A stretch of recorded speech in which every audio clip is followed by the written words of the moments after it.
પરમ કૃપાળુ શ્રીજી મહારાજ, બાપાશ્રી, સમસ્ત સદગુરુઓ તથા અનંત દિવ્ય મુક્તોની આ દિવ્ય સભામાં ઉપસ્થિત સર્વે સંતો તથા આપ સર્વે મુક્તોના ચરણોમાં સાષ્ટાંગ દંડવત પ્રણામ સહિત જય સ્વામિનારાયણ. આજે તારીખ 5 મે 2024, ચૈત્ર વદ 12. આજની આપણી આ સત્સંગની જે સભા, રવિવારની સભા, એમાં આજે આપણે અનાદિમુખ શ્રી રાજભાઈ વકીલને સાંભળીશું. રાજભાઈ વકીલ હંમેશા વચનામૃત ઉપર ખૂબ સરસ વાત કરે છે, સાથે સાથે બાપાશ્રીની વાતો અને મુક્તોના સંદર્ભો લઈ ખૂબ સરસ એનું વિવરણ કરે છે. તો આવો શ્રી રાજભાઈ. સહજાનંદ સ્વામી મહારાજની જય, બાપાશ્રીની જય, સદગુરુઓ શ્રીની જય, સ્વામિનારાયણ ભગવાનની જય. અનાદિ મહામુક્તરાજ શ્રી અબજી બાપાશ્રીની છતેડી બળદિયા આયોજિત આ ટેલી સત્સંગમાં જોડાયેલ આપ સૌ મુક્તોને મારા દંડવત સહિત જય સ્વામિનારાયણ. આપણે ગઈ વખતે પ્રસંગનું 62મું વચનામૃત દીધું હતું. એમાં મહારાજે ભગવાનનો સંબંધ કેવી રીતે ક્યારે થાય એની વાત સરસ કરી. મહારાજ કે જ્યારે ભગવાનનો નિશ્ચય થાય ત્યારે જ ભગવાનનો સંબંધ થાય છે. નિશ્ચય કેવો જોઈએ એની વાત ત્યાં કરી. અને જ્યારે ભગવાનનો સંબંધ થાય ત્યારે ભગવાનના કલ્યાણકારી ગુણો એ ભક્તમાં આવે છે એની વાત મહારાજે કરી, નિશ્ચયની વાત કરી. તો આજે પ્રથમનું 63મું વચનામૃત લેવું છે. એમાં જે પહેલા બે પ્રશ્નો છે, ભગવાનના નિશ્ચયમાં કસર હોય અને કેવા ઘાટ થાય, અને જેને પરિપક્વ નિશ્ચય હોય અને કેવા ઘાટ થાય. ભગવાનનો નિશ્ચય તો છે, પણ એમાં કસર છે કે પરિપૂર્ણ છે કે ક્યાં છે, એનું જે મૂલ્યાંકન એ કરવાની જે વાતની વાત મહારાજે અહીંયા કરી દીધી. એટલે પારાશીશી કહી દીધી કે આપણને ખબર પડે કે આપણને જો આવા ઘાટ થાય છે તો નિશ્ચયમાં કસર છે, પોતાના વિશે કૃતાર્થપણું મનાય છે, ભગવાનનો પરિપક્વ નિશ્ચય છે. તેની સુંદર વાત આ વચનામૃતમાં મહારાજે કરી. એટલે પહેલો જ પ્રશ્ન નૃસિંહાનંદ સ્વામીનો કે ભગવાનના નિશ્ચયમાં કસર હોય તેને કેવી જાતના ઘાટ થાય. એટલે મહારાજ કહે કે જેને નિશ્ચયમાં કસર હોય તેને ભગવાન વિશે જ્યારે સામર્થ્ય દેખાય ત્યારે અહીંયામાં અતિશય આનંદ વર્તે, મન પ્રફુલ્લિત થઈ જાય મહારાજના ચરિત્ર ભગવાનના. પણ જ્યારે સામર્થ્ય ન દેખાય ત્યારે મન મૂંઝાય. બહુ જબરી વાત કરી છે. પ્રથમના 78માં બીજો જ પ્રશ્ન છે મોટા શિવાનંદ સ્વામીનો કે ભગવાનનો અચળ નિશ્ચય હોય તે કેમ જણાય. એટલે મહારાજે ત્યાં એવી જ વાત કરી કે જેને ભગવાનનો અચળ નિશ્ચય હોય તે ભગવાન ગમે તેવા ચરિત્ર કરે તો પણ એને વિશે એને સંશય ન થાય. અને બધા ચરિત્રને મહારાજ કે દિવ્ય જાણે, ચરિત્રનું ગાન કરી જાણે. જેમ પ્રથમના 72માં કીધું કે રસિક ભક્ત એ સાચો કે ભગવાનના ગમે તેવા ચરિત્ર હોય મહારાજ કે એનું ગાન કરે. એટલે પ્રથમના 78માં આગળ મહારાજે કીધું કે ભગવાન દિવ્ય ચરિત્ર કરે અથવા પ્રાકૃત ચરિત્ર કરે, કોઈ જગ્યાએ બીવે, ભાગે, હારે, શોક કરે, આવી રીતે મહારાજ કે અનંત પ્રકારની ભગવાનની ક્રિયાઓ તેને વિશે લેશ માત્ર સંશય થાય નહીં. અને એનું સર્વેનું ગાન કરે. અને જ્યારે બોલે ત્યારે પણ મહારાજ કે એવું બોલે. મહારાજ કે એવી રીતે જેને વર્તે ત્યારે એને એમ જણાય કે એને મહારાજ કે પરિપક્વ નિશ્ચય, અચળ નિશ્ચય છે ભગવાન.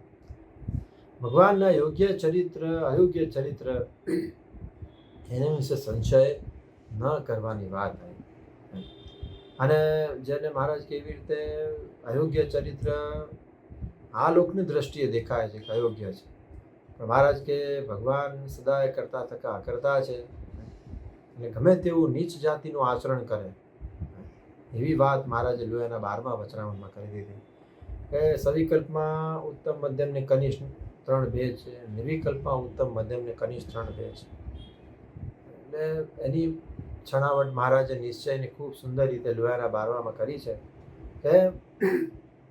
કે જેને ભગવાનનો સવિકલ્પમાં કનિષ્ઠ કોણ કે મનુષ્ય જેટલા કામાદિક શત્રુઓમાં પ્રવર્તે સાથે સુધી નિશ્ચય રહે, એથી અધિક પ્રવર્તે તો નિશ્ચય રહે, અને સવિકલ્પમાં મધ્યમ મનુષ્ય થકી બમણા કામાદિકને વિશે પ્રવર્તે,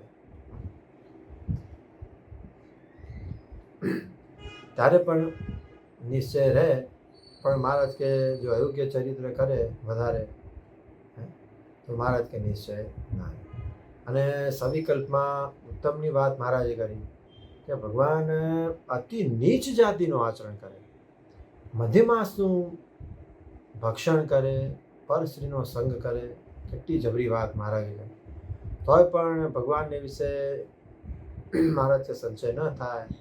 એમ થાય કે ભગવાન સર્વેના કરતા થકા અકર્તા છે, પરમેશ્વર છે, ભોગતા છે. જે ક્રિયાઓ પ્રવર્તે છે તે જીવ પ્રાણી માત્રમાં રહ્યા એવા જે અંતર્યામીપણે ભગવાન તેને લઈને સર્વે ક્રિયાઓ થાય. માટે આવી કોઈ નીચ જાતિનું આચરણ કર્યું એમાં શું સંશય, આવી રીતે ભગવાનનો ભક્ત સમજે. કેટલી જબરદસ્ત વાત મહારાજ. અતિ નીચ જાતિનું આચરણ કરે અને ભગવાનને વિશે નિશ્ચય રહે, બહુ જબરી વાત. મધના 17માં જે દીનાનાથ ભટ્ટનો પ્રશ્ન છે કે ભગવાનનો ભક્ત હોય તેને ભગવાનને વિશે તત્વ સમજવા કે ન સમજવા, ભગવાનની મૂર્તિ કેમ સમજવી? તારે મહારાજ કે ભગવાનનો ભક્ત હોય ને એને ભગવાન વિશે તત્વ છે કે નહીં એવું છૂથું કરવું ગમે. ભગવાનનો ભક્ત હોય એમ જાણે કે ભગવાન તે ભગવાન છે, ને ભગવાનને વિશે તત્વ સહિત સમજનારો ભક્ત પણ પાપી છે, તત્વ રહિત સમજનારો ભક્ત એ પાપી છે. તત્વે સહિત સમજનારો માઇક 24 તત્વે સહિત સમજે છે એટલે પાપી કીધો. તત્વે રહિત સમજનારો ભગવાનને નિરાકાર સમજે છે એટલે પાપી કીધો. એટલે મહારાજ કે જેને ભગવાનના સ્વરૂપને વિશે સદા સાકારપણા નિષ્ઠા હોય અને ભગવાનને વિશે કોઈ જાતનો ઘાટ ન થાય, કોઈ જાતનું ઉત્થાન ન થાય, એવો જે હોય તેને મહારાજ કે સ્થિત પ્રજ્ઞ જાણે અને એને નિર્વિકલ્પ સમાધિ વાળો કીધો, નિર્વિકલ્પ નિશ્ચય વાળો કીધો. કેટલી જબરી વાત કહેવાય. મહારાજ કે જ્યાં પોતાના આત્માને વિશે સ્થિતિ થઈ હોય સ્થિત પ્રજ્ઞ કહેવાય. એમ જેને ભગવાનના સ્વરૂપને વિશે લેશ માત્ર સંશય નથી થતો એ પણ સ્થિત પ્રજ્ઞ કહેવાય. મહારાજ કે એવા ભક્તને ભગવાન બધા પાપ થકી મુકાવે. જેમ સમર્થપણું હોય ભગવાનનું એનું પણ ગાન કરે, એમ જ અસમર્થપણું હોય તેનું પણ ગાન કરે. જેમ યોગ્ય ચરિત્ર હોય તેનું ગાન કરે, તેમ અયોગ્ય ચરિત્ર હોય તેનું પણ ગાન કરે. પણ ભગવાનને વિશે યોગ્ય અયોગ્ય એવા ચરિત્ર એવો ઘાટ ઘડે નહીં. એવી રીતે મહારાજ કે જ્યારે વર્તવું હોય ભગવાનના સ્વરૂપને વિશે સ્થિત પ્રજ્ઞ જાણો, નિર્વિકલ્પ સમાધિ વાળો. આવી નિશ્ચયની જે ઘેડ બેસાડવાની વાત કેવી સરસ મહારાજે કરી છે. યોગ્ય યોગ્ય ચરિત્રમાં સંશય ન થાય. એટલે મહારાજે મધ્યના 10મા વચનામૃતમાં પણ આવી વાત કરી છે કે જ્ઞાન, વૈરાગ્ય અને ભક્તિ એ ત્રણને વિશે ભગવાનને વિશે અધિક પ્રીતિ થવાનું દૈવત કોને વિશે છે? અચિંત્યાનંદ સ્વામીનો પ્રશ્ન છે.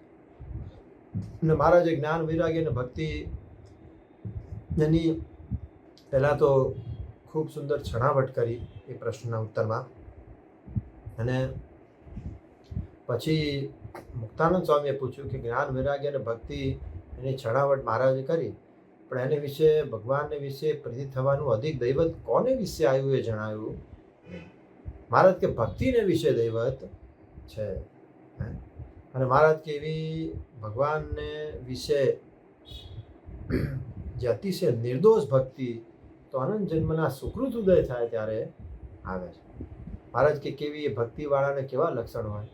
તો જ્યારે ભગવાન મનુષ્ય રૂપે અહીંયા પૃથ્વી પર પ્રગટ થઈને ગમે તેવા ચરિત્ર કરે, એમાં ચરિત્રમાં મહારાજ કે કેટલાક દિવ્ય ચરિત્ર હોય, કેટલાક પ્રાકૃત ચરિત્ર હોય. દિવ્ય ચરિત્રો કેવા એને મહારાજે લક્ષણ કીધા. શ્રી કૃષ્ણ ભગવાન પ્રગટ થયા, એમણે વાસુદેવ દેવકીને જન્મ સમયે અદ્ભુત બાળક દિવ્ય દર્શન આપ્યા, અક્રૂરજીને યમુનાના જળમાં દર્શન આપ્યા, બ્રહ્માનો મોહ નિવારણ કર્યો, મલ હસ્તી કંસાદિક અસુરોને માર્યા, અને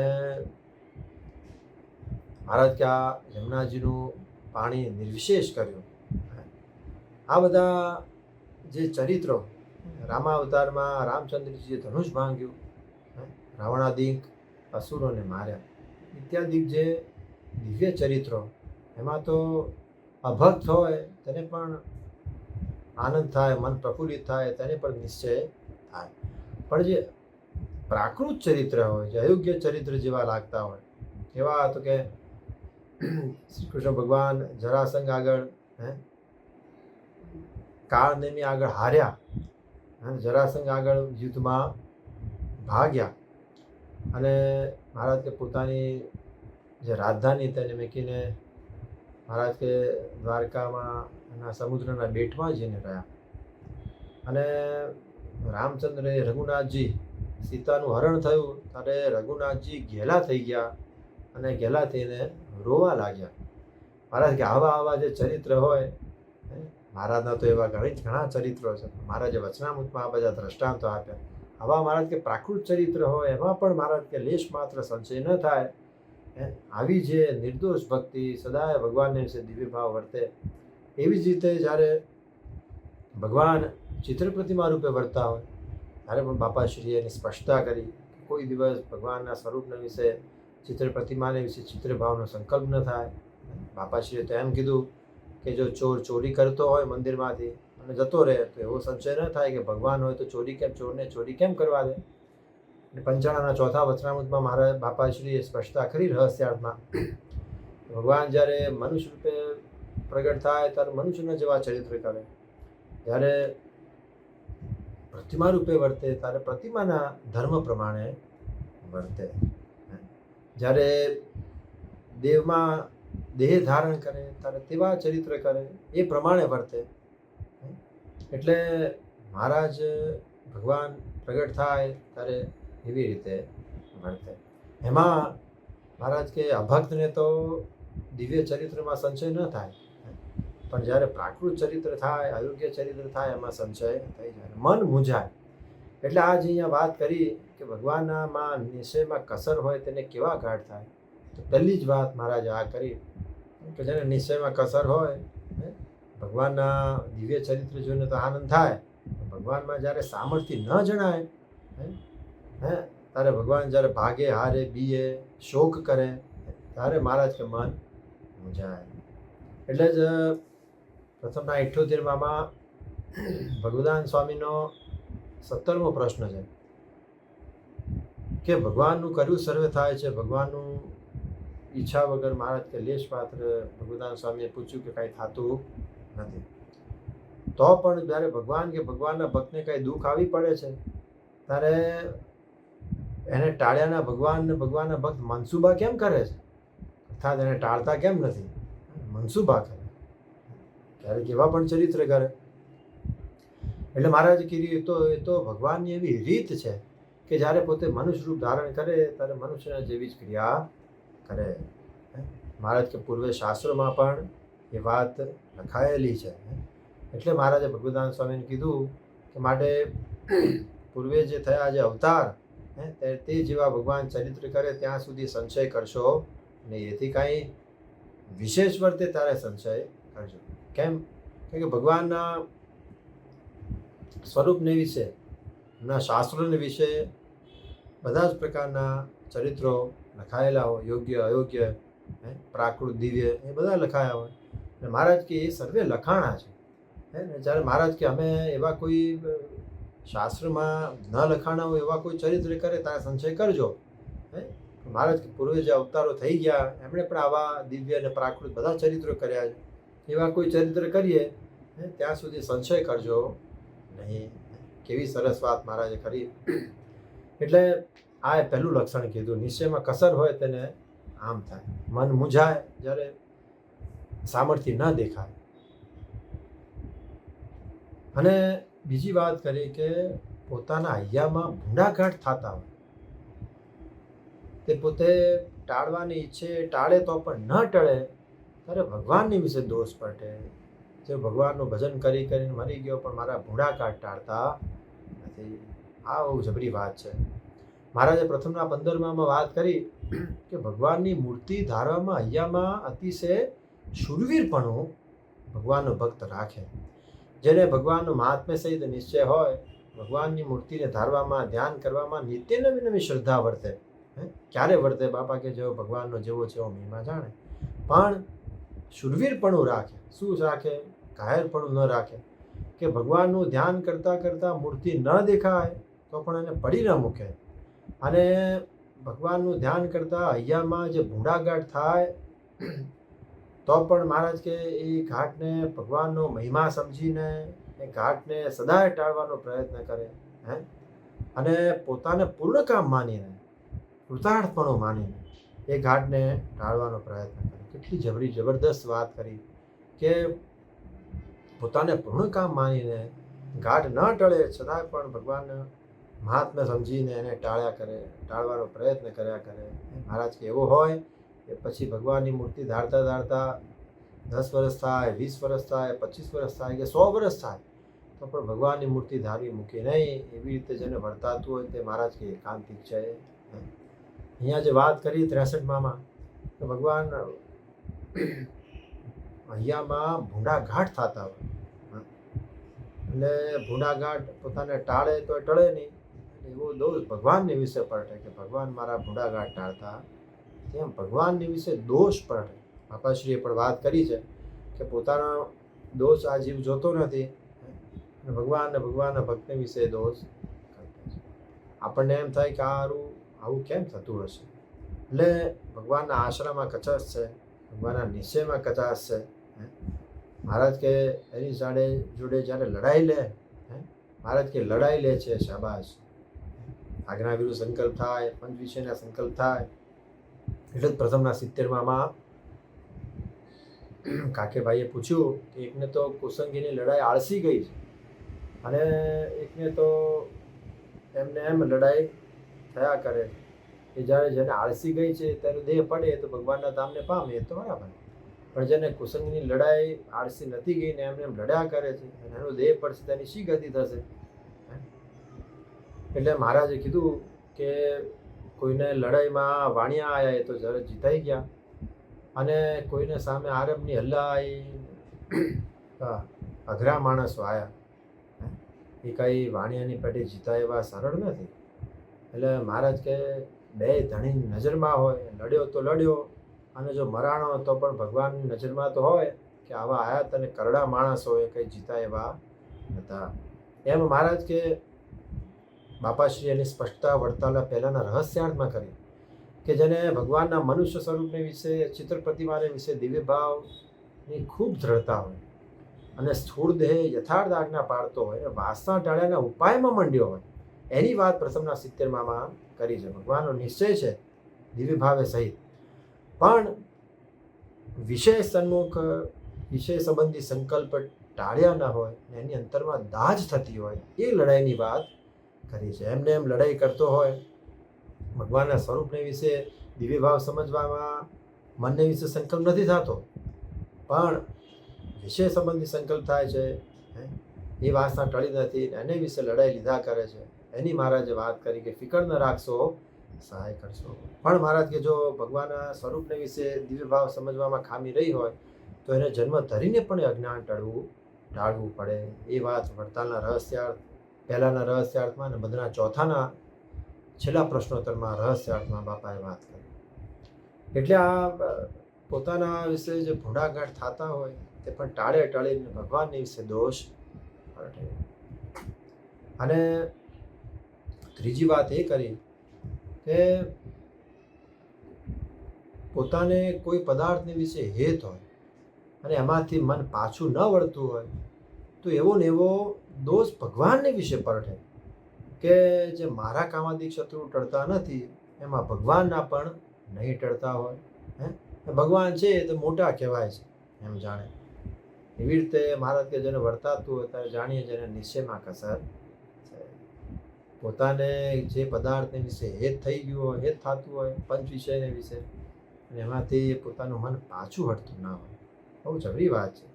વડતાલના 11માં છેલ્લેથી બીજો પ્રશ્ન છે ગોપાળાનંદ સ્વામીનો. સ્વામી કહે કે આ સંસારમાં પંડિત શાસ્ત્રી પુરાણી છે, તે કથા વાંચે છે, પણ એને ભગવાન ને એમના ભક્તનો જેમ છે મહિમા કેમ નથી સમજાતો? જબરો પ્રશ્ન છે. કથા વાંચે છે, પંડિત શાસ્ત્રી પુરાણીનું બિરુદ છે, છતાંય જેમ છે એમ ભગવાનને એમના સંતનો મહિમા નથી સમજાતો. મહારાજ કે એને પંડિત શાસ્ત્રી પુરાણી કથા વાંચે છે, પણ એને ભગવાનનો આશરો નથી. અને આશરો નથી શું? મહારાજ કહે કે ભગવાનના નિશ્ચયમાં ખામી શું? કે નિશ્ચયના અંગ શું છે? આજ્ઞા અને ઉપાસના, એમાં ખામી છે. એટલે ભગવાનનો આશરો માં કચાશ છે. એ આશરો નથી. એટલે મહારાજ કે કામાદિક શત્રુએ એના જીવને હરવી નાખ્યો છે, એટલે કોઈ કાળે માથું ઉપાડવા દેતા નથી. પછી પંડિત શાસ્ત્રી પુરાણી જીવ એમ જાણે કે જેમ મારા કામાદિક શત્રુ ટળતા નથી, એમ ભગવાનને સંતના પણ, ભગવાનના ભક્તના પણ કામાદિક નહીં ટળતા હોય, એમ ભગવાનને વિશે દોષ અને એમના સંતને વિશે દોષ કલ્પે છે. બહુ જબરી વાત છે કે જે મારા નથી ટળતા એમ એમના નથી ટળતા. કેમ એમ દેખાય છે? કારણ કે પોતાને વિશે ખામી છે એટલે સામે દેખાય છે. મહારાજે આમ તો રાજા પરીક્ષિતનું અને સુખદેવજીનું દ્રષ્ટાંત મહારાજે આપ્યું છે ઘણી બધી જગ્યાએ, પ્રથમના 72માં. અને એટલે મહારાજ કહે કે રાજા પરીક્ષિત મધના 17માં પણ ખૂબ સુંદર એ જ વાત કરી છે. એટલે રાસ પંચાધ્યાયનું વર્ણન સાંભળીને તરત સંકલ્પ થઈ ગયો કે ધર્મરક્ષક એવા ભગવાન પરદારાનો સંગ કેમ કરે? અયોગ્ય ચરિત્ર, પ્રાકૃત ચરિત્ર. અને સુખદેવજીએ મહારાજ કે એ ચરિત્રનું ગાન કરી જાણ્યું કે કેમ આપણને એમ થાય કે બે ભક્ત હતા છતાં આમ કેમ થયું? તો સુખદેવજી પોતે એવી સ્થિતિમાં વર્તા હતા. પ્રથમના 23માં કીધું કે જ્યાં સુધી ભગવાનનો ભક્ત એવી સ્થિતિમાં નથી વર્તો ત્યાં સુધી ભક્ત છે તોય તેને માથે વિઘ્ન છે. મહારાજ કે એવી સ્થિતિ નથી થઈ. એવી સ્થિતિમાં બ્રહ્માદિક નતા વર્તા, શિવ નતા વર્તા, નારદાદિક નતા વર્તા, સૂર્યચંદ્રાદિક બધાને કલંક લાગ્યા છે, બધાએ પડ્યા. એટલે મહારાજે રાજા પરીક્ષિત અને સુખદેવજીના દ્રષ્ટાંતે કીધું કે સુખદેવજી એવી સ્થિતિમાં વર્તા હતા તો એમને એમ થયું કે જેને પ્રતાપે હું સત્તા રૂપે વર્તું છું, મને કોઈ વિષય લોપી શકતા નથી, તો જેના પ્રતાપે હું આવો થયો એની વિશે તો એવી કોઈ બાદ હોય જ કેમ શકે? એને તો વિષય લોપી જ કેમ શકે? એમ ભગવાનના અયોગ્ય ચરિત્રને વિશે પણ સદાય નિર્દોષ બુદ્ધિ, એની વાત જબરદસ્ત વાત મહારાજે કરી દીધી. અને બીજો પ્રશ્ન પ્રથમના 63માં પરમચિત્તાનંદ સ્વામીનો કે ભગવાનનો જેને પરિપક્વ નિશ્ચય હોય તેને કેવા ઘાટ થાય? આ પારાશીશી કહી દીધી કે જેને આવું વર્તાતું હોય એને નિશ્ચયમાં કસર છે. હવે જેને આવું વર્તાતું હોય એને ભગવાનનો પરિપક્વ નિશ્ચય છે. પહેલી જ વાત મહારાજે કહી દીધી કે જેને ભગવાનનો પરિપક્વ નિશ્ચય હોય તેને એમ થાય છે મારે સર્વે પ્રાપ્તિ થઈ રહી છે. ભલે સ્થિતિ થઈ હોય કે ના થઈ હોય. પ્રથમના 9માં કીધું કે જે ભગવાનનું જે પોતાને સ્વરૂપ મળ્યું હોય, ચિત્ર પ્રતિમા અથવા મનુષ્ય સ્વરૂપ, એને દર્શને કરીને જ પોતાને પરિપૂર્ણ કલ્યાણ માને છે અને એ વિના બીજું કાંઈ ઈચ્છતો નથી. અંતઃકરણમાં ઘાટ નથી થતો કે ભગવાનનું સ્વરૂપ મને ધામમાં જેવું દિવ્ય છે એવું નહીં દેખાય ત્યાં સુધી મારું કલ્યાણ નથી થયું, એવું જેને ન વર્તતું હોય, ભગવાનના સ્વરૂપના દર્શને કરીને જ પોતાને પરિપૂર્ણ માને અને એ વિના બીજું કાંઈ માત કે નથી ઈચ્છતો, તેને તો મહારાજ કે ભગવાન પોતાના ધામમાં બળાત્કારે પોતાના જે ઐશ્વર્ય અને પોતાની મૂર્તિઓ તે દેખાડે છે. એને એમ થાય કે મારે સર્વે પ્રાપ્તિ થઈ રહી છે, સર્વે પ્રાપ્તિ થઈ રહી છે. બહુ જબરી વાત છે. મહારાજે પ્રથમના 78માં પ્રશ્ન છે લક્ષ્મણાનંદ સ્વામીનો કે ભગવાનનો નિશ્ચય અને દર્શન તે આશ્ચર્ય સરખો કેમ જાણીએ તો રહ્યા કરે? ભગવાન મળ્યા છે, પણ ભગવાનની પ્રાપ્તિ થઈ છે, પણ એ જે અંતરમાં જે કૃતાર્થપણાની વાત છે, આશ્ચર્ય સરખું કેમ જાણે તો મહારાજ કે સદાએ રહ્યા કરે. મહારાજ કે જે ભક્ત એમ સમજે કે આ ભગવાનને એમના ભક્ત બ્રહ્મપુર ગોલોક વૈકુંઠ આદિ ધામના પતિ છે, અને આ ભગવાનને સંત જ્યાં છે ત્યાં જ સર્વે છે, અને મારે સર્વે પ્રાપ્તિ થઈ રહી છે. આ ભગવાનને સંત જ્યાં બિરાજે છે ત્યાં જ પરમધામ છે, અને મહારાજ કે ગોલોક વૈકુંઠ બ્રહ્મપુર ધામના પતિ છે. એવી રીતે મહારાજ કે જો સમજે તો એને આઠે પોર આશ્ચર્ય સરખું રહ્યા કરે અને પોતાને યથાર્થ માને. રહસ્યાર્થમાં ખૂબ સુંદર બાપાશ્રીએ છણાવટ કરી છે કે જે ભક્ત એમ સમજતો હોય કે આ ભગવાનને સંત વૈકુંઠ ગોલોક આદિ ને બ્રહ્મપુર ધામના ધામી છે અને ત્યાંના નિવાસી છે. વૈકુંઠ ગોલોક આદિ અને બ્રહ્મપુર ધામના નિવાસી છે અને અહીંયા બિરાજે છે. મહારાજે છેલ્લાના બીજા વચનામૃતમાં સમ ખાઈને કીધું છે કે જેવી શ્વેતદીપને વિશે, વૈકુંઠને વિશે, ગોલોક ને બદ્રિકાશ્રમને વિશે સભા છે, તે સર્વે સભાથી આ સત્સંગીની સભાને હું અધિક જાણું છું. જો ન જાણતા હોઈએ તો મને સર્વે પરમહંસના સમ ખાઈને કીધું મહારાજ કે સર્વે કરતા આ સત્સંગીની સભા અધિક છે. કહેતા પોતે પોતાના મુક્તો એ વૈકુંઠ ગોલોક આદિ કરતા તો અધિક હોય જ, પણ એમ સમજે કે એ બધા વૈકુંઠ ગોલોક આદિના નિવાસી તે અહીંયા છે એમ સમજે તો અખંડ આશ્ચર્ય રહ્યા કરે. એમાં શું મહાત્મ્ય આવ્યું નિશ્ચયમાં.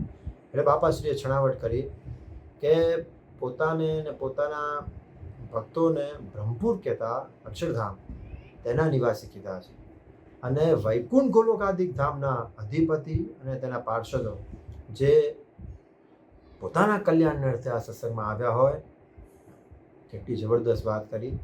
એ સર્વેની સભા ભેગી બેઠી હોય ત્યારે મહારાજ કે એમ વિચારે કે ઓહો, એ ધામના અધિપતિઓ અને તેના પાર્ષદો તે પણ આ સત્સંગમાં આવીને પોતાનું કલ્યાણ કરવા આવ્યા છે. ઓહો, ને એ ભગવાનને સંત અક્ષરધામના ધામી તે પણ અહીં બિરાજે છે.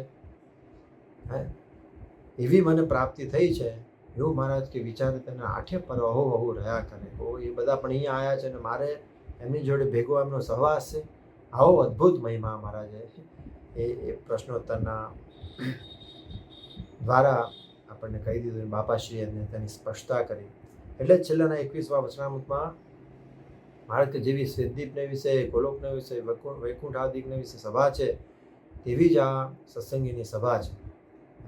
પછી પાછી એમ કીધું અમે તો સર્વેથી પર જે દિવ્ય ધામ તેને વિશે રહ્યા જે પાર્ષદ તે થકી અધિક જો આ ગોપાળાનંદ સ્વામીને ન જાણતા હોઈએ તો અમને સર્વે પરમહંસના ત્યાં પણ બાપાશ્રીએ સ્પષ્ટતા કરી કે જ્યારે શ્રીજી મહારાજ ને એમના મુક્તો અને તે બીજા સર્વે ધામના અધિપત્યો અને એમના પાર્ષદો એ બધાની સભા ભેગી હોય, એ બધા આ સત્સંગમાં બિરાજે છે, આ સભામાં બિરાજે છે, પોતાના કલ્યાણ કરવા આવ્યા છે, એ બધાની ભેગી હોય ત્યારે એમ કીધું કે જેવી શ્વેતદીપમાં, ગોલોકમાં, આદિકમાં સભા છે તેવી જ આ સભા છે. બધાને જ્યારે પાર્ષદોને ભેગા ગણ્યા ત્યાંની વાત. પછી જ્યારે પોતાના પાર્ષદો, પોતાના મુક્તોને ડિફરન્શિએટ કરવા, અલગ પાડવા માટે જ્યારે વાત કરી, અમે તો સર્વેથી પર જે દિવ્ય ધામ કહેતા પોતાનું અક્ષરધામ ઘણી જગ્યાએ શ્વેતદીપ નામથી કીધું છે. 48માં શ્વેતદીપ સરખો ભગવાનનો ભક્ત જે શ્વેતદીપમાં છે નિરંજનમુક્ત તેવો કીધો. શ્વેત એવું છે દ્વીપ તેનો સમૂહ, શ્વેત એવું છે તેજ તેનો દ્વીપ કહેતા સમૂહ, એ શ્વેતદીપ કહેવાય. બ્રહ્મપુર જો ગોપાળાનંદ સ્વામીએ પણ મધના 25ના પ્રશ્નોત્તરમાં, પહેલા પ્રશ્નોત્તરમાં કેવો નિર્વાસનિક જે ગૃહસ્થ હરિભક્ત છે તે ભગવાનના બ્રહ્મપુર ધામમાં ભગવાનના ચરણારવિંદને વિશે નિવાસ કરશે. ઘણી જગ્યાએ મહારાજે પોતાના અક્ષરધામને બ્રહ્મપુર કીધું. બ્રહ્મ કહેતા સર્વેથી મોટું, એ પૂર કહેતા મહારાજ કે સ્થાન રહેવાનું, મહારાજને મુક્તોને રહેવાનું જે અક્ષરધામ એના બ્રહ્મપુર નામે. આવા રહસ્યો બાપાશ્રીએ સ્પષ્ટતા કરી. એટલે મહારાજે કીધું પ્રથમના 63ના બીજા પ્રશ્નોત્તરમાં કે જેને પરિપક્વ નિશ્ચય હોય તેને એમ રહે કે મારે સર્વે પ્રાપ્તિ થઈ રહી છે, આ ભગવાનને સંત બિરાજે છે તે જ પરમધામ છે. પ્રથમના 78માં કીધું. અને આ સંત સર્વે નારદ સંકાદિક જેવા છે. નારદ સંકાદિક જેવા છે. મહારાજે પોતાના મુક્તોને નારદ સંકાદિક શબ્દે કરીને ઉપમા આપી હતી, એ નામથી પોતાના મુક્ત કે જે અક્ષરધામમાં છે તે જ આ છે. અને બીજો ઉત્તર જેમ આપણે હમણાં જોયું તેમ બીજા બધા પરોક્ષ પાર્ષદો થઈ ગયા, એ પણ અહીંયા આવીને બેઠા છે એમના કલ્યાણને અર્થે. આ ગૃહસ્થ હરિભક્તો છે તે સર્વે કેવા છે તો કે ઉદ્ધવ, અક્રૂર, સુદામા અને વિદુર અને વૃંદાવનના ગોપ તેવા છે. અને પરિપક્વ નિશ્ચય ત્યારે એમ થાય કે ગ્રહસ્થ હરિભક્ત સર્વે એવા છે. આપણને એમ થાય કે એવું કેમ થાય, એની પણ છણાવટ ખૂબ સુંદર બાપાશ્રી કરી કે જેને એમ થાય કે ઓહો, જેમ હમણાં પ્રથમના 78માં કીધું કે એ ધામના પાર્ષદો એ બધા અહીંયા આવીને બેઠા છે, એટલે મહારાજે તુલના કરી. પણ જે વૃંદાવનના ગોપની જે વાત બાપાશ્રીએ બીજા ભાગની 9મી વાતમાં ખૂબ સુંદર છણાવટ કરી છે. પ્રથમના 63માં વચનામૃતના રેફરન્સમાં જ બાપાશ્રીએ વાત કરી. ખીમજીભાઈનો પ્રશ્ન છે કે ગૃહસ્થ હરિભક્તોને વિદુર, સુદામા, અક્રૂર અને વૃંદાવનના ગોપ જેવા કીધા. એ જે વૃંદાવનના ગોપ કીધા એમાં કૃષ્ણ આવી ગયા એવો પ્રશ્ન ખીમજીભાઈએ પૂછ્યો. બાપાશ્રીએ કીધું હા આવી ગયા. તો ઘણું રહસ્ય બાપાશ્રીએ કહી દીધું. એટલે એમ મનાય. અને જે બાહ્ય હરિભક્ત છે તે સર્વે રૂકમિણી, પાર્વતી, સીતા, કુંતાજી, લક્ષ્મી એવી જણાય. અને મારે સર્વે પ્રાપ્તિ થઈ રહી છે અને હું કૃતાર્થ થયો છું અને પોતાના હૈયામાં અતિશય આનંદ વર્તે. મહારાજ કે આવી રીતે જેને વર્તે ત્યારે એમ જાણવું જે એના નિશ્ચયમાં કસર નથી, એનો પરિપક્વ નિશ્ચય છે. મહારાજે પરિપક્વ નિશ્ચયની વ્યાખ્યા કરી. જો આવા પ્રશ્નો બીજા 2 વચનામૃતોમાં પણ પૂછાયા છે. પ્રથમના 72માં કાકીભાઈનો પ્રશ્ન છે, જેનો મહાત્મ્ય સહિત નિશ્ચય હોય તેને કેવા ગાઢ થાય, અને મહાત્મ્ય વિનાનો એકલો નિશ્ચય હોય તેને કેવો ગાઢ થાય. મહારાજ કે જેને મહાત્મ્ય વિનાનો એકલો નિશ્ચય હોય તેને એમ થાય છે ભગવાન મળ્યા, શું જાણે કલ્યાણ થશે કે નહીં થાય. ભગવાન તો મળ્યા છે પણ કલ્યાણ થશે કે નહીં થાય. અને જેને મહાત્મ્ય સહિત નિશ્ચય હોય તેને એમ જણાય છે જે દિવસથી ભગવાનનું દર્શન થયું છે તે દિવસથી જ મારું પરિપૂર્ણ કલ્યાણ થઈ ચૂક્યું છે. અને મારું તો થઈ ચૂક્યું છે પણ મારું જે વચનમાન છે, જે ભક્ત ભાવે કરીને મારું દર્શન કરશે તેનું પણ કલ્યાણ થશે. તો મારા કલ્યાણમાં સો સંચય છે, હું તો કૃતાર્થ થયો છું. આ શબ્દ પણ મહારાજે ત્યાં મૂક્યો. પોતાને કૃતાર્થપણું માને. અને પછી મહારાજે ખૂબ સરસ વાત કરી કે આવું જેને કૃતાર્થપણું મનાઈ ગયું છે છતાં પણ મહારાજે આગળ વાત કરી પ્રથમના 72માં કે અને જે સાધન કરું છું તે ભગવાનની પ્રસન્નતાને અર્થે કરું છું. સાધન મૂકતો નથી, સાધનનો ભાર રહેતો નથી, પણ ભગવાનની પ્રસન્નતાને અર્થે સાધન ચાલુ રહે છે. આ ખૂબ અગત્યની વાત છે. સાધન પડ્યા મૂકવાના, એનો ભાર રાખ્યા વગર મહારાજની પ્રસન્નતાને અર્થે સાધન ચાલુ રહે છે. અને આવી જ વાત મહારાજે વડતાલના 12માં કરી. મહારાજ કે જેને પરિપક્વ નિશ્ચય હોય એ ભક્ત નિર્ભય થઈ ચૂક્યો, પણ અસત દેશકાળ ક્રિયા સંગાદિકે કરીને જો પરમેશ્વરના ચરિત્ર વિશે અભાવ આવે અને એના વિશે દોષ પરઠે તો મહારાજ કે પોતાને વિશે જીવને જે દોષ હોય ને એ જાજી નડતા નથી. પોતાને વિશે દોષ હોય પણ ભગવાનના ચરિત્ર વિશે અથવા ભગવાનને વિશે જો સંકલ્પ થાય કે અભાવ આવે, દોષ પરઠે તો મહારાજ કે જેમ વૃક્ષના મૂળ કપાણા તે વૃક્ષ એની મેળે સુકાઈ જાય, તેમ મહારાજ કે ભગવાનની વિશે દોષ પરઠે એને એના મૂળ કપાણા એટલે મહારાજ કે જ્યારે ત્યારે પડી જાય. મહારાજ કે પૂનમના ચંદ્રમાં જેવો તો અમાવસ્યાના ચંદ્રમાં જેવો થઈ જાય. પછી મહારાજે ત્યાં જ આગળ વાત કરી કે જેને નિશ્ચયનું અંગ દુબળું હોય ને એને એમ થાય કે ભગવાન મળ્યા છે પણ શું જાણે કલ્યાણ થશે કે નહીં થાય, અને મરીને દેવતા થઈશ કે રાજા થઈશ કે ભૂત થઈશ એવા સંકલ્પ એને. અને જેને ભગવાનનો મહારાજ કે મહાત્મ્ય છે નિશ્ચય હોય, મહારાજ કે એને એમ થાય ભગવાન મળ્યા છે, જે દિવસથી મળ્યા છે તે દિવસથી જ મારું પરિપૂર્ણ કલ્યાણ થઈ ગયું છે. અને જે ભક્ત મારું દર્શન કરશે, મારી વાત સાંભળશે, એનું પણ કલ્યાણ થાય તો મારા કલ્યાણમાં સો સંચય છે એમ પોતાને કૃતાર્થ પણ માને. મહારાજ કેવી રીતે પરિપૂર્ણ કૃતાર્થપણું ભગવાનનું મહાત્મ્ય સમજીને પોતાને કૃતાર્થપણું માનજો. એ વાત સર્વે ખબરદાર થઈને રાખજો. મહારાજે ખબરદાર થઈને પોતાને કૃતાર્થપણું મહારાજ કે ત્યારે સમજાય છે જ્યારે ભગવાનનું મહાત્મ્ય સમજાય છે. આવી રીતે મહારાજે નિશ્ચયમાં કસર હોય તેને ગાઢ કેવા થાય, નિશ્ચય જ્યારે પરિપૂર્ણ હોય તેને કેવા ગાઢ થાય, એની સુંદર ચડાવટ કરી. એ 63ના વતનાઓમાં છેલ્લો કૃપા વાક્ય છે. એમાંય મહારાજે વાત કરી કે જ્યારે પરિપૂર્ણ નિશ્ચય હોય તેને લો થોડાકમાં લક્ષણ કહું. મહારાજે 3 લક્ષણ કીધા કે એક તો પોતે અત્યંત ત્યાગી હોય અને એની પાસે ગમે તેવું પ્રવૃત્તિ માર્ગનું કામ ક્રિયા કરાવીએ તો પણ મહારાજ કે સંશય રહિત થકો, આનંદ થકો, પ્રેમથી કરે મહારાજ. બીજું લક્ષણ એ કીધું કે ગમે તેવો પોતાનો કઠણ સ્વભાવ હોય, ટાળે તો ટળે એવું ન હોય, અને એ સ્વભાવને મહારાજ કે ભગવાનને સંત જો મુકાવવાનો આગ્રહ કરે તો તત્કાળ તે સ્વભાવને મૂકે. કેવી જબરદસ્ત વાત મહારાજ.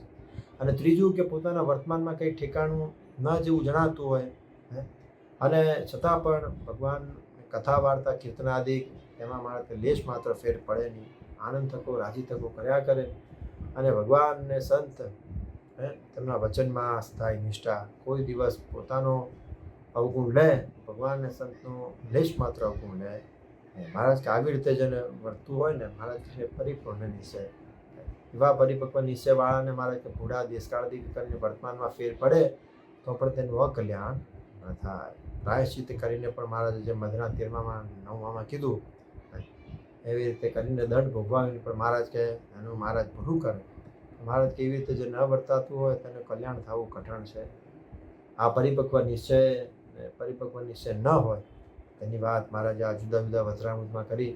એની બાપાશ્રીએ અને મોટા મુક્તોએ જે છણાવટ કરી છે એ આપણે અહીંયા વાઘોળી મહારાજને મોટા મુક્તો બાપાશ્રી આનંદ મુક્તોના ચરણોમાં એ જ પ્રાર્થના, મહારાજ આપ દયા કરીને સદાય આપના નિશ્ચયમાં કોઈ દિવસ ખામી આવે નહીં, કોઈ દિવસ સંકલ્પ ન થાય એવી સદાય દયા અમારા ઉપર કરી છે અને સદાય કર્યા કરજો એવી મહારાજને અનંત મુક્તોને પ્રાર્થના કરી અને અહીંયા મારું વક્તવ્ય પૂરું કરું.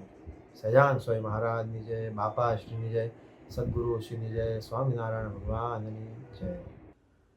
ખૂબ ખૂબ ધન્યવાદ શ્રી રાજભાઈ. ગઢડા પ્રથમનો 63મો વચનામૃત, નિશ્ચયની વાત, તત્વની વાત, ખૂબ સરસ વાત કરી. નિશ્ચયની અંદર આપણે જાણીએ છીએ સ્વામિનારાયણ સંપ્રદાયની અંદર શ્રીજી મહારાજે ખૂબ ભાર મૂક્યો છે. તત્વની વાત કરીએ તો બે રીતે કહેવાય. આમ તો ભગવાનના સ્વરૂપમાં તત્વ છે કે નથી એ એક વાત, એ ચૂથવું કરવું ન ગમે, અને તત્વે કહીને ભગવાનના સ્વરૂપને જાણવું એ બીજી વાત. તો તત્વે કહીને ભગવાનના સ્વરૂપને જાણવાની વાત આ વચનામૃતમાં કરી છે. અને જ્યાં જ્યાં વચનામૃતમાં તત્વે કહીને ભગવાનના સ્વરૂપને જાણવાની વાત કરી છે ત્યારે ત્યારે શ્રીજી મહારાજે અક્ષરાતીત એવું જે ભગવાનનું સ્વરૂપ અને આ મનુષ્ય રૂપ બધી સામર્થ્ય છુપાવીને મનુષ્ય રૂપે દેખાય છે, બે એક જ છે. આ વાત સમજવી એને તત્વે કહીને ભગવાનને જાણવા આટલું સીધું ને સરળ છે. અને બે એક જ છે કહીએ ને ત્યારે હજી બે ન રહેવું જોઈએ, બે નથી આ થઈ જવું જોઈએ. આવી રીતે જે સમજવું ભગવાનનું સ્વરૂપ એને તત્વે કહીને ભગવાનનું સ્વરૂપ જાણે કહેવાય. એટલે આજે પ્રતિમા સ્વરૂપ જે છે અને અક્ષરાતીત જે ભગવાનનું સ્વરૂપ છે એ એક જ છે, બે નથી એમ સમજવું એ બાપાશ્રીનો સિદ્ધાંત છે.